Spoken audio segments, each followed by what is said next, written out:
Virgo, if you've arrived here, it's because you're tired. Not the kind of tired that sleep fixes, not the kind that disappears after a break. This is a deeper exhaustion.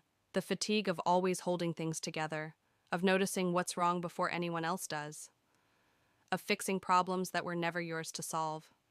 You've lived for a long time believing that if you stay alert, if you stay useful, if you stay responsible, everything will be okay. But look at me for a moment. 2026 is not here to reward your effort. It is here to challenge your role, because the version of Virgo that survives by fixing everything does not survive 2026. Your deepest habit is control disguised as care, Virgo. You don't control because you're rigid. You control because you're afraid of chaos. You see details others miss. You sense consequences before they happen.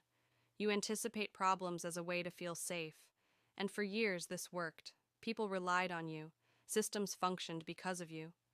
Order existed because you were watching. But in 2026, something shifts. Life starts to resist your constant correction. Things stay messy longer than you're comfortable with.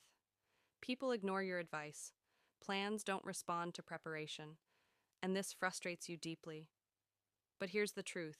No one tells Virgo. Not everything that breaks is meant to be fixed.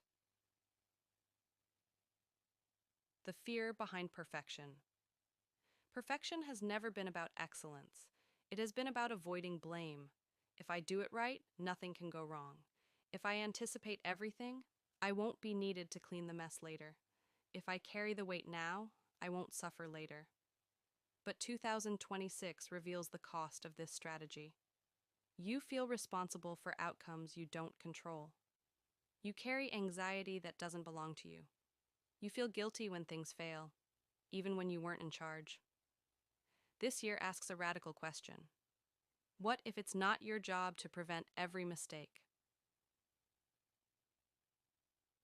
The shadow of Virgo, self-worth through usefulness. Let's be honest, part of you believes you earn your place by being helpful, by being reliable, by being the one who notices and corrects. But in 2026, usefulness stops being enough. You may feel unappreciated, invisible, taken for granted, and this hurts because it touches a deeper fear. If I stop fixing, will I still matter? 2026 answers clearly, yes, but only if you stop proving it. When order becomes a prison this year, life introduces uncertainty on purpose, not to punish you, to liberate you. You may face changes you didn't plan, delays that disrupt routines, people who refuse your structure, and at first this feels unbearable. But slowly something unexpected happens. You breathe again. Because when you stop managing everything, space opens. Space for intuition, space for creativity, space for rest. Virgo discovers in 2026 that order is powerful, but flexibility is wisdom. Work, purpose, and money in 2026. Professionally, 2026 changes your relationship with effort. Hard work alone no longer brings results. Efficiency without meaning feels empty. This year rewards Virgo who works smarter, not harder, sets boundaries around responsibility, values clarity over control. You may simplify, reduce, let go of roles that drain you. And paradoxically, abundance flows more easily when you stop overmanaging it. Your value increases when you stop micromanaging yourself. Charon, the Virgo that emerges in 2026. By the end of the year, something softens. You no longer need to correct everything. You trust processes more. You forgive imperfection, especially your own. You learn that rest is productive. Clarity doesn't require control. Worth is not earned through exhaustion. Your mind becomes quieter, your body lighter, your presence calmer. Virgo stops being the mechanic of life and becomes its conscious observer.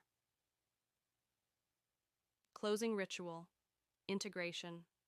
Before you leave, pause, go to the comments and write. In 2026, I release the need to fix everything. And if you're ready to be honest, write what you've been holding together out of fear, because Virgo's greatest growth comes not from correction, but from trust. I am a voice in stars for you. And here, we use the zodiac to bring clarity into real life.